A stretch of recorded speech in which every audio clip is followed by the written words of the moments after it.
Mary and Martha. Martha and Mary. To work or to listen. To toil or to learn. What a dichotomy of message in this gospel today. We struggle with it, don't we? Aren't our lives a mixture of trying to do good things and not do bad things? And also to be open to God in those quiet places where the Spirit is free to move in our hearts? Very, very complicated part of being a human being is wrestling between these two poles. To acknowledge that we do need to be busy with good works, but we also can do too many good works or do too many not good things, but they share the same busyness. We also can spend too much time waiting for God and doing nothing, but we also need to be deliberate about giving ourselves time to do that, to open ourselves to the Holy Spirit. So it is a bit of a juggle. How do we go back and forth? How do we find equilibrium? And I think today's gospel is all about seeking equilibrium in life. And I'd like to offer us just a few thoughts about how we might balance the Mary and the Martha, how we might seek to find that equilibrium a little bit more closely. Some of you know that I am an only child.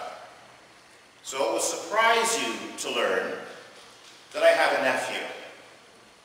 I was out in Los Angeles last week visiting my cousin Shelley, and her son, Trayvon, has decided I'm his Uncle Paul. And so now I have a nephew. I've never been able to be called uncle before, and I'm very, very proud of this remarkable young man. He had this big bag with him when I arrived, and in it was a tissue-wrapped box. And his mother whispered to me, "Trayvon can't wait to give you this. You have to find a moment to take it soon," because he really wants to give it to you. So he gives me this box, and in it, on the tissue paper, he's written, "For Uncle Paul with love, Trayvon," all over the paper on the box. And in the box is a Star Trek drone.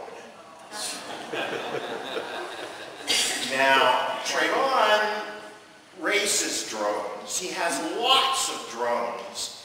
He's won science competitions. He's quite an extraordinary guy. And he told me he just couldn't wait when he found out I was a Star Trek fan to give me this drone. And he gave me 3 lessons on how to fly the drone. So you might expect me to turn the drone on and have it all light up and whiz around and make its sound effects and fly over the congregation. Church insurance might not agree with that, given my dramatic inability to learn how to use the drone without more lessons. So if any of you are drone fanatics in the congregation and can help continue my education on learning how to fly this, it's remarkable, and I would love to I might even after church take it around. I just don't want to hit you in the head with it. But it's an amazing thing. Connecting with family and building on relationships is a way that helps balance us between the Mary and the Martha through diversity in life. Spent a day out on the beach, and this is Trayvon on the Pacific doing the Titanic King of the World moment, but I think he's far too young to know about that moment. But it tells me that there's a part of the human spirit that is another reminder to us. That idea of being able to fly, to be able to say, I am special, I'm important, I am soaring over a horizon that God has made.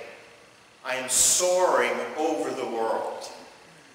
And so as we work and as we listen, the combination of those two things should help us to come to a place where we can soar.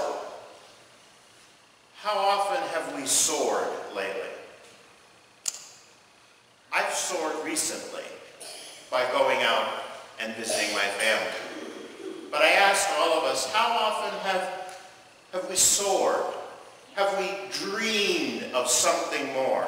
Have we felt the ability to leap beyond who we are as human beings into who we are as eternal souls? How often have we touched or tried to reach for heaven? Yesterday we did it as a nation 50 years ago. We went, and I have another picture of the Apollo 11 anniversary. We slipped the bonds of earth and tried to touch the face of God. That spirit is a balance between work and striving and opening ourselves to new and wonderful horizons and growing into the soul that God has crafted in each of us and made us to be. So my friends, those are a few thoughts about striving to make this balance. It's a difficult one.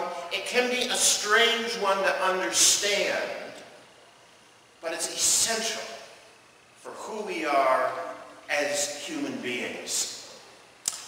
And I brought in a couple other little memories of how we have our shared common humanity, how we help one another do that, and how that's symbolized.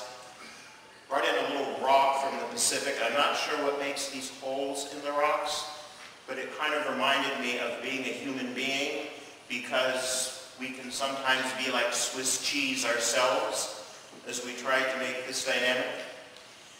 And I also brought in my official Star Trek communicator, which I'll have to ask you not to touch, because if you turn it on, the Enterprise might answer.